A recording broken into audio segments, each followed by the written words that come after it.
Today's meeting was a consultative meeting with all our tribal bodies and the civil societies, commonly known as the stakeholders. So the government had invited all the recognized tribes of the state of Nagaland, with the last one being recognized, Tekir tribe, we have 15. And the other bodies like the NSF, CNTC, ENPO, and all other women's societies and minor communities also.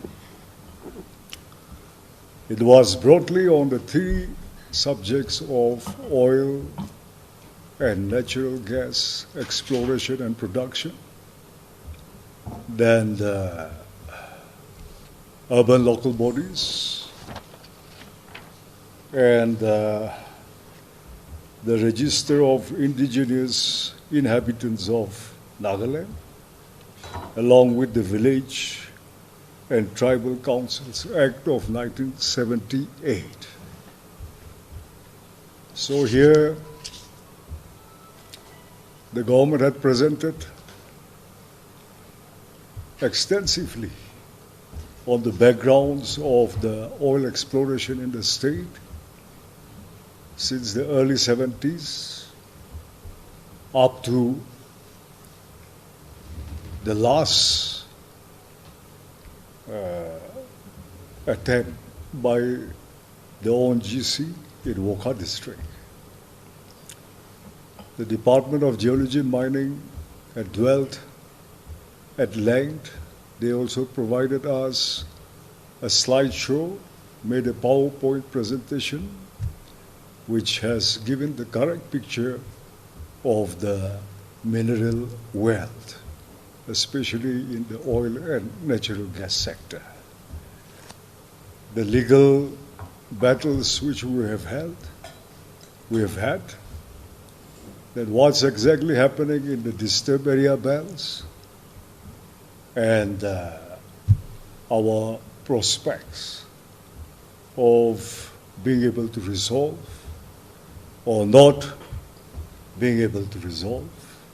Those pictures were correctly presented to the meeting. The other is the Village Council and Tribal Councils Act of 1978, which is a very old document. You must be having it also. And it was, many points were referred to, that old Act of 78, and many have also been persuaded to read through these acts which are being practiced by our government at the village council levels. This is so because many of us have forgotten, especially the younger generation, have forgotten the provisions in those 1978 Act. The other one is the latest RIIN, the Register of Indigenous Inhabitants of Nagaland, which you are familiar with. The Bano Commission has already tabled the reports, and it is with the government, and the government in turn is seeking the opinion of the people as a whole. So here, our Principal Secretary, Home, Mr. Abijit, has made a very good presentation, and he has shown the fact of the matter on the ground as to why this has been necessary and how to go about. So, putting it in a nutshell, today's consultative meeting was about the opinions of the various stakeholders, our tribal bodies and civil societies, on what they think on these issues in the form of opinions, suggestions, whatever they felt. It was discussed very frankly, heart to heart, and we have had in all a very fruitful discussion today. So that is where we are. Maybe our Principal Secretary would like to throw some light on the RIIN and the connected issues there. Advocate General himself, who is here today, he gave a briefing.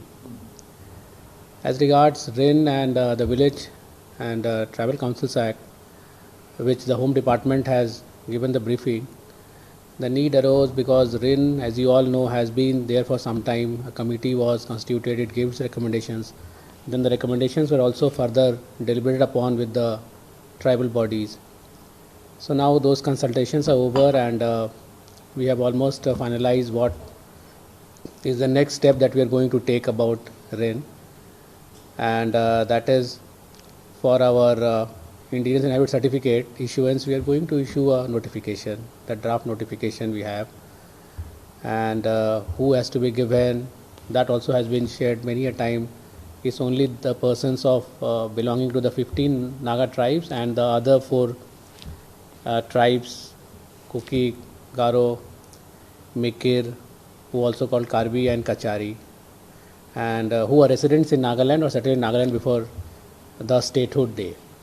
So that is in nutshell what RIIN has also recommended, and every person has to prove his antecedents to recognize village in the state.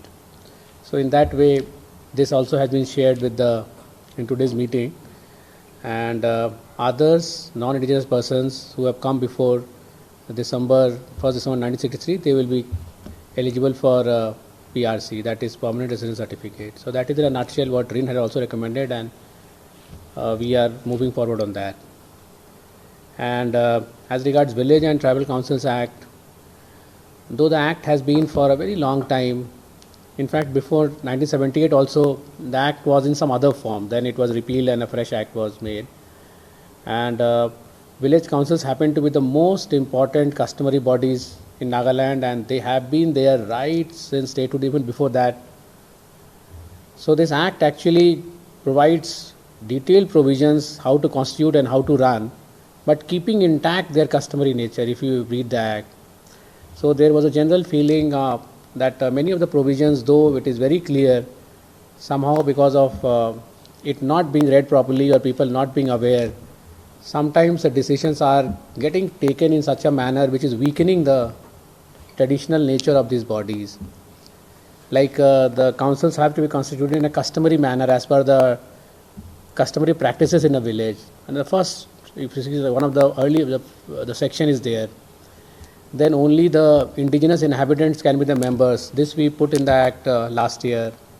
Then the legal status and place of tribal bodies, all the tribal bodies and hosts that we have in state, they also flow from that Act. And the major change was brought about in 2009 when the tribal councils were also, they found a place in the Act. But somehow this fact also many may not know. So it was decided at this meeting we would discuss about the various provisions just to create more awareness and clarify many things with all our tribal bodies and others. And we also distributed copies of the updated Act, because it has seen a lot of amendments over the years, but somehow those amendments sometimes people don't factor in when reading the Act. So an updated Act was been provided. So it has been a very fruitful consultative meeting. Some more concerns and some more suggestions were also given about some provisions of the Act which Home Department we will look into. And regarding RIIN, more or less the consensus is there that we have to proceed in this manner. So we will be issuing, but might be one or two things, I think some more feedback we require, but broad consensus there that this is how we should be doing. And that oil and gas exploration, the facts have been presented. Many people knew, but many others are not knowing fully, how the government is going about this. The proposed MOU, it's not exactly we executed yet, but it's right now in the process of consultations to arrive at an agreement how to frame that MOU. So that was conveyed. Of course, like many had some observations on that. So on that, the government will have more consultation on that matter, and that some more consultation so that we arrive at a proper consensus as to what finally is to be done on that. And RIIN, as I said, that only some minor points are there, but that will also maybe firm up as we go forward and issue that. The Village and Tribal Council Act, it was more of a making people aware. That was the intention, rather than speaking about any particular section. It's not that way. It was more of creating awareness and conveying to people that many concerns that they have with traditional bodies is already there in the Act. And if at all something needs to be done, the Act, we could think of some more changes, but which may not be required because the Act is quite comprehensive, and with time it has got better, one could say. And the fourth one, urban local bodies, we are all aware about the developments that have happened in the past few months. It was more of a briefing. As you all know, the case is still ongoing in the Honorable Supreme Court, and it's a sub judice matter. But the facts, what happened and what the court's observations have been, so taking the advantage of this gathering where everybody is there, it was decided that one should brief also, so that everybody is aware and on the same page regarding this issue. So all in all, as you could see, it went on for almost 5 hours, more than 5 hours. So a lot of observations were made by many of the representatives, and we have taken note of, and we think that it has been a very fruitful one, which will help in further finalizing all these issues, maybe in a very short time, I would say. Nagaland TV, Sob Manulaga Awas. Watch us live on Geo TV and on your television sets as well. For Dimapur viewers, we are on channel number 994 in Global Chapter, and Kohima and Mokokchung viewers, switch to channel number 138 on Hornbill Digital. For all news and updates, follow us on Facebook, Instagram, YouTube, and Twitter.